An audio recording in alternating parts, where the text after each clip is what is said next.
police finally identify their prime suspect, John McAfee, the wealthy and unpredictable software pioneer whose antivirus program once sat on millions of computers around the globe. To the public, he is a tech celebrity. To investigators, he is now a man they urgently need to question. But when officers arrive at his property, he is already gone. That is when the story stops being a routine criminal investigation and becomes something far stranger. What follows is the kind of saga that seems too outrageous to be true. McAfee disappears into the jungle. He hides from authorities in secret locations. He manipulates the media. He fakes medical distress to delay deportation. Later, he spends months evading U.S. authorities while living on a yacht, all while mocking them online and broadcasting hints about his whereabouts. Law enforcement agencies in multiple countries pursue him. International alerts are issued. Governments coordinate. Yet again and again, he slips away, making powerful institutions look slow, clumsy, and perpetually one step behind. This is not merely the story of a fugitive. It is the story of a man who transformed escape into performance art. The real question is not only how he remained free for so long, but why he seemed almost compelled to turn every close call into a public spectacle. And when his run finally ended, the ending was no less controversial than the life that led to it. Chapter 1: The Rise of a Maverick. In 1987, long before he became an international fugitive, John McAfee was a programmer in Silicon Valley with an eye for both technology and fear. Personal computers were spreading rapidly, and with them came a new type of threat: computer viruses. One early virus, known as the brain virus, was causing panic among users of IBM-compatible machines by spreading through floppy disks. McAfee saw something most others did not. He recognized that this was not just a technical problem. It was a business opportunity. Working in his spare time while employed at Lockheed, he wrote a virus detection program and called it VirusScan. It was simple, but it arrived at exactly the right moment. Companies were frightened. Businesses were uncertain. Nobody quite understood the digital risks ahead, but everyone wanted protection. McAfee offered it. Calls began coming in almost immediately. Demand grew so quickly that he left Lockheed and focused on the software full-time. From humble beginnings, often working out of his car, he built McAfee Associates, the company that would make him famous. But his genius was not just technical. He understood public psychology. He knew fear sold security. He warned companies that computer viruses could cripple operations and produce catastrophic losses. Those warnings amplified public anxiety, but they also positioned his software as essential. It was a brilliant strategy. By 1990, McAfee antivirus was used by many of America's biggest corporations. Revenue climbed into the millions and kept accelerating. John McAfee became one of the early stars of the computer age, a man credited with helping tame a new digital frontier. Yet the success that made him rich did not make him comfortable. He hated the predictability of corporate life. Boardrooms irritated him.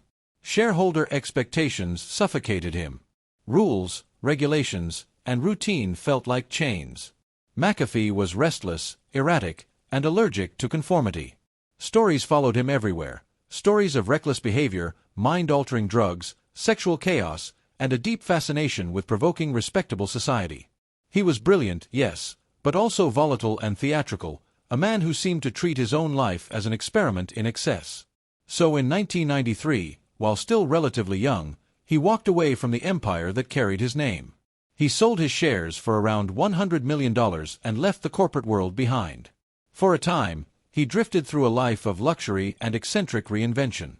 He explored yoga, spirituality, ultralight aircraft, and alternative philosophies. He searched for freedom in all its forms. But no reinvention seemed to satisfy him for long. Then came 2008. The financial crisis wrecked much of his fortune. His wealth shrank dramatically. Whether this humbled him or radicalized him is hard to say, but after the crash, McAfee became more openly hostile to governments and institutions. He increasingly framed the state as an enemy of personal liberty. Taxes, regulations, surveillance, bureaucracy, he viewed them all as forms of control. So he looked for a place where he believed he could finally live beyond them. He chose Belize.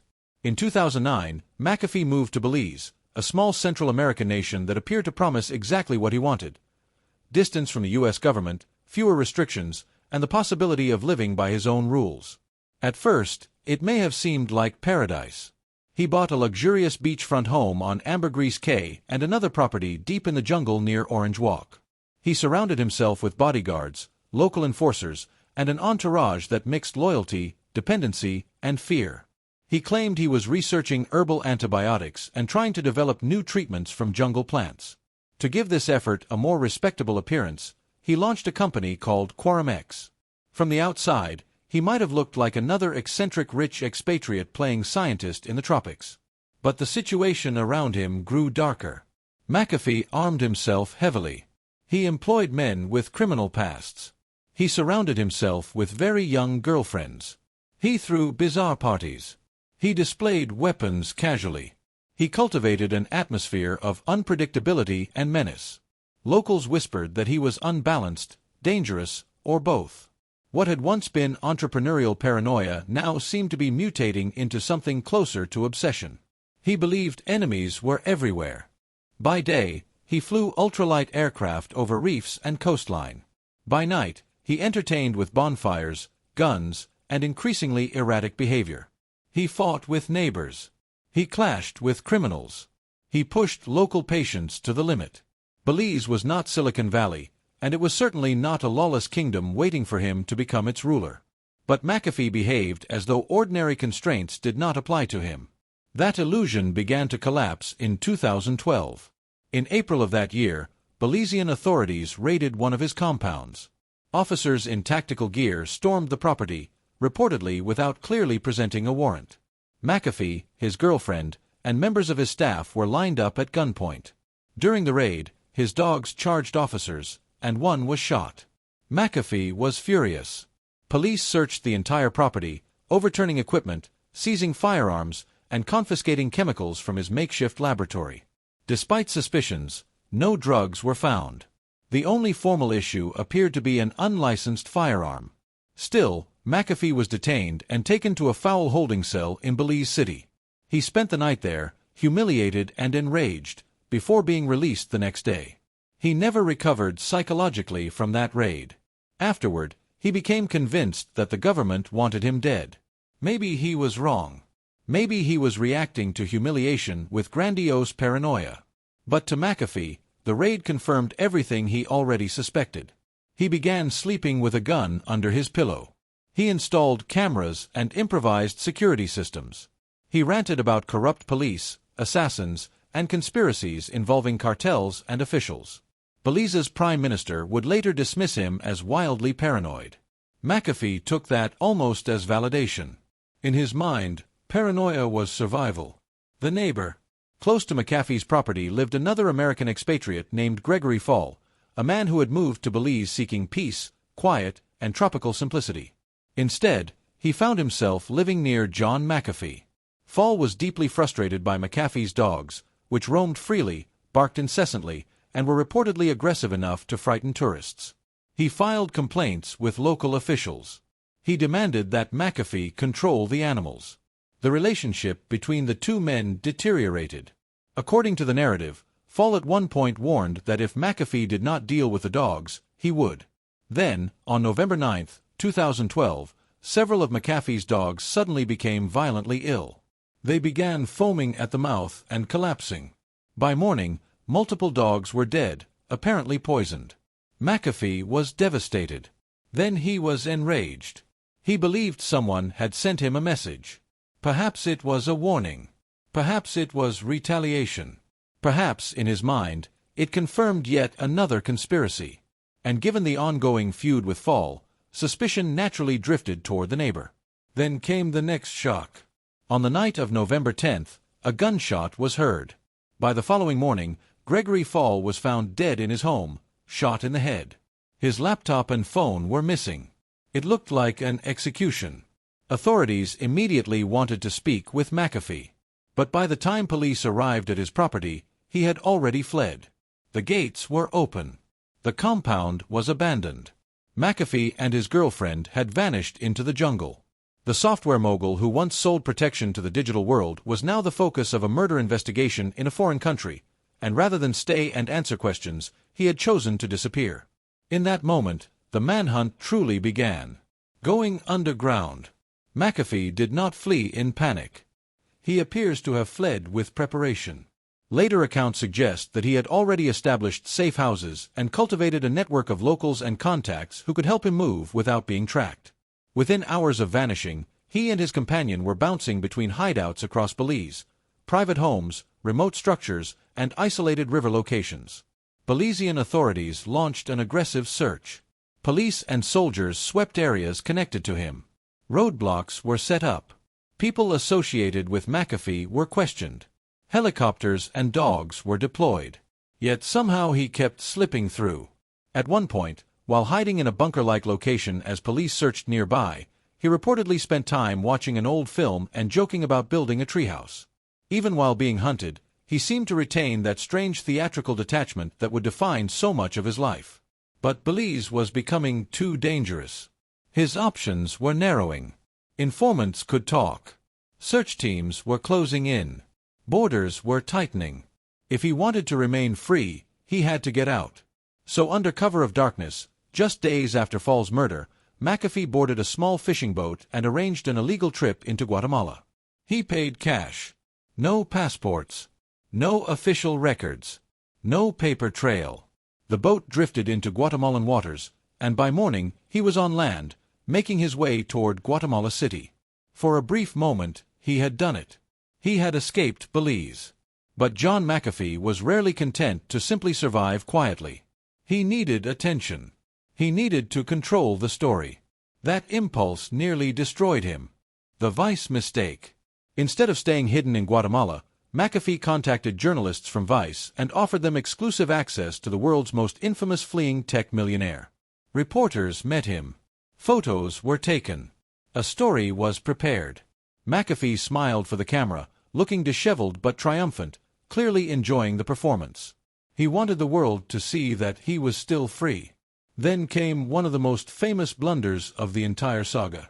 A photograph published during the encounter allegedly contained metadata revealing location information. Soon, people online pointed out that the image data could potentially expose where McAfee was staying. What had been intended as a victory lap became a disaster. His own need for publicity had helped authorities narrow in on him. Within hours, the illusion of safety was gone. On December 5, 2012, Guatemalan police arrested him at his hotel. Cameras flashed. He was handcuffed in full public view. The charge was not murder, but illegal entry into the country. The consequence, however, could be devastating: deportation. To McAfee, being sent back to Belize was unthinkable. He believed it would amount to a death sentence, whether in a prison cell or through some darker extrajudicial outcome. The clock was ticking. Then he improvised. While in custody, McAfee suddenly collapsed, clutching his chest and claiming to be in medical distress. He was rushed to a hospital. News spread quickly. John McAfee had suffered heart problems in detention. Deportation was delayed. Later, he would openly admit that the episode had been faked, that he had manipulated his breathing and physical state to create the appearance of a crisis. It was theater, but effective theater. The stunt bought time. Lawyers filed appeals. Bureaucracy slowed. Officials reconsidered. And in the confusion, a new solution emerged. Instead of deporting him back to Belize, Guatemala sent him to the United States. It was a stunning reversal. McAfee had turned a near-certain return to the place he feared most into a flight home. When he landed in Miami in December 2012, he looked exhausted but victorious. He had outmaneuvered authorities in one country, then two, and once again managed to turn capture into escape. For the moment, he was free. Chapter 6: Reinvention in America. Back in the United States, McAfee did what he always did. He reinvented himself. He married Janice, a woman much younger than himself, and briefly attempted some version of domestic life. But normalcy never suited him. Before long, he was back to cultivating notoriety. He released a bizarre viral video mocking the antivirus software that still bore his name. He ran for president under a fringe political banner. He made extreme statements about privacy, drugs, taxation, and government control. He no longer seemed interested in credibility. He was interested in visibility. Then came cryptocurrency. McAfee threw himself into the crypto world with the same manic enthusiasm he had once brought to antivirus software. He praised Bitcoin and other digital currencies, presenting himself as a prophet of decentralized freedom. To many followers, he was entertaining and rebellious. To critics, he was reckless and manipulative. But either way, he remained impossible to ignore. Meanwhile, a more conventional threat was growing behind the scenes. McAfee had reportedly not filed tax returns for years. He denounced taxation as theft and treated the IRS as a criminal enterprise.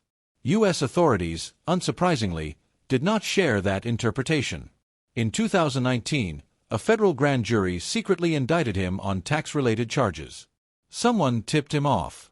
Rather than surrender, McAfee did what by then almost seemed instinctive. He disappeared again. Chapter 7. Life at Sea.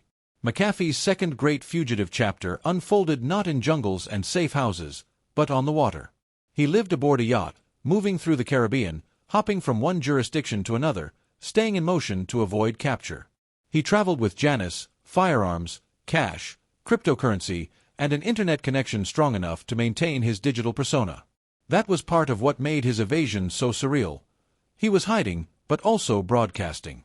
He tweeted constantly. He posted taunts. He shared images. He hinted at locations, then suggested those locations were fake.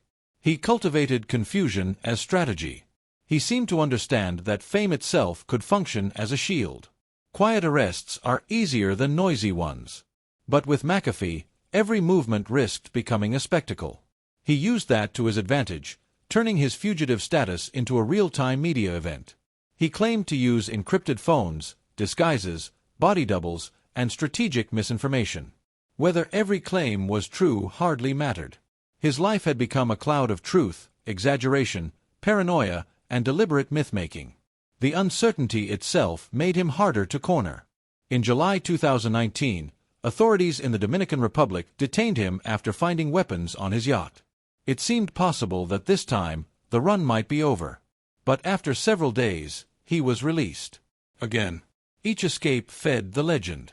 Each release deepened the sense that McAfee was somehow too chaotic, too public, or simply too troublesome for authorities to contain cleanly.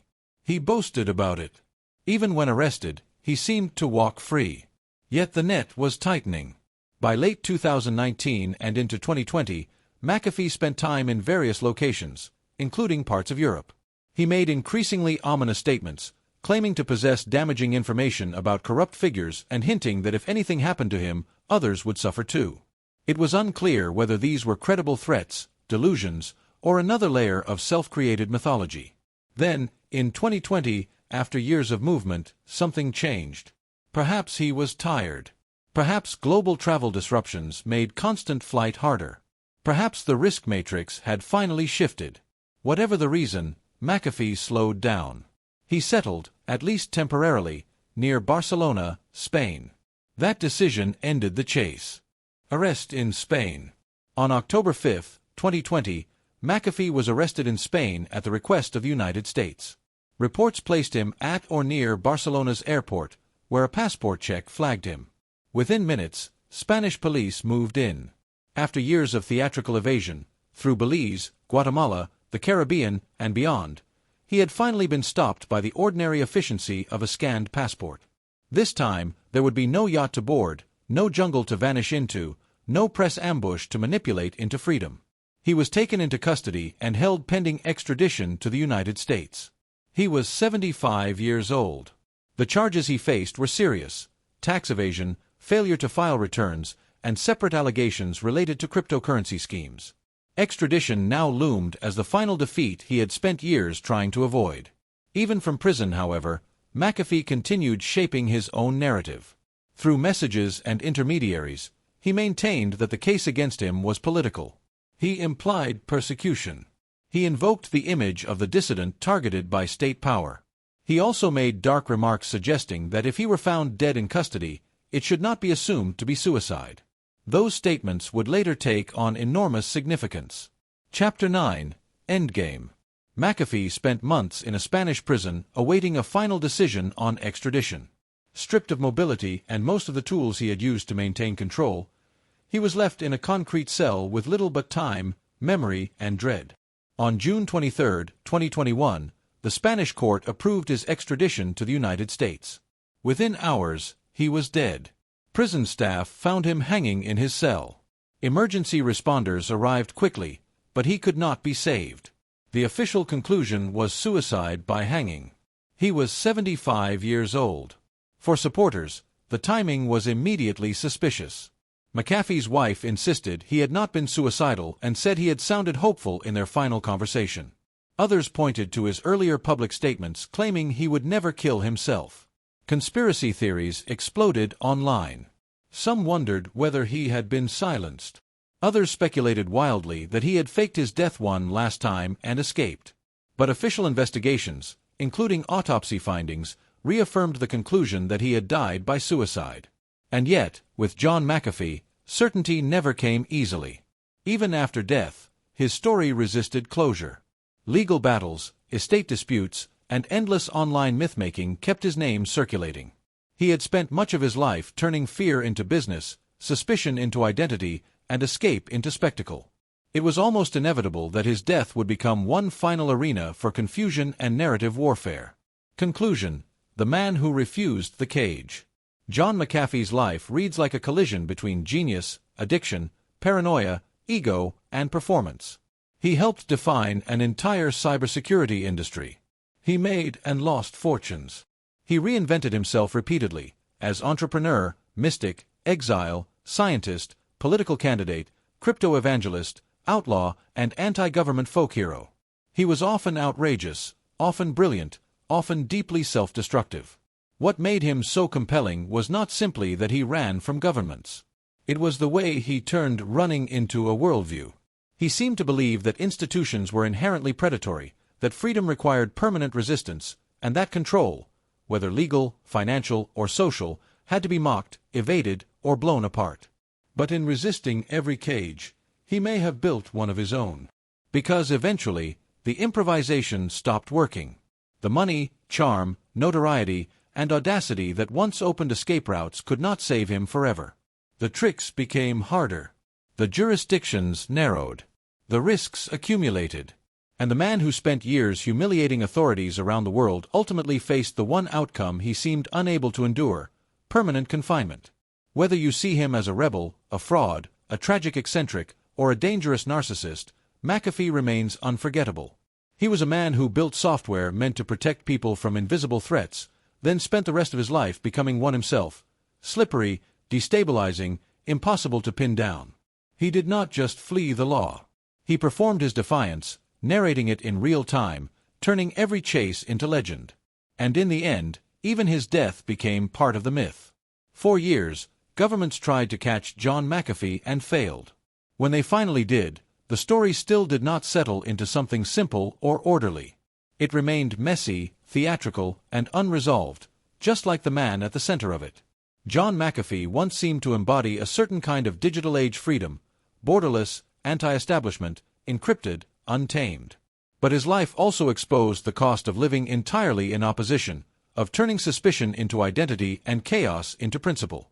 What looked like freedom from a distance often looked much more like desperation up close. That is why his story still fascinates people. It is not just about a millionaire fugitive who embarrassed powerful institutions. It is about modern myth-making, how a man can weaponize media, exploit notoriety, and blur the line between fact and performance until nobody is quite sure where the real person ends and the legend begins. And maybe that was the final trick. Not escaping forever, but ensuring that even after the chase ended, he could not be reduced to a simple ending.